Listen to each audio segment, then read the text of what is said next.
Can't remember the name of a video you watched earlier? No problem. YouTube automatically saves your watch history, making it simple to find recently viewed videos. Just follow these easy steps. Unlock your phone and tap the YouTube app to launch it. Before continuing, make sure you're signed in with the same Google account you used when watching the videos. If you are using a different account, your watch history may not appear.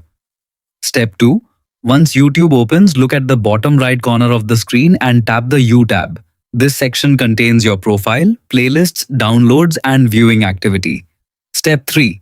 At the top of the U page, you'll see a history section. Here, YouTube displays your most recently watched videos in chronological order. Simply tap any video to watch it again. Step 4. Want to find an older video?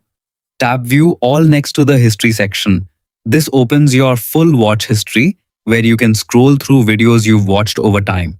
The list is organized from newest to oldest, making it easy to locate recently viewed content. That's it. In just a few taps, you can view your recently watched videos on YouTube, rewatch your favorite content, or quickly find a video you forgot to save.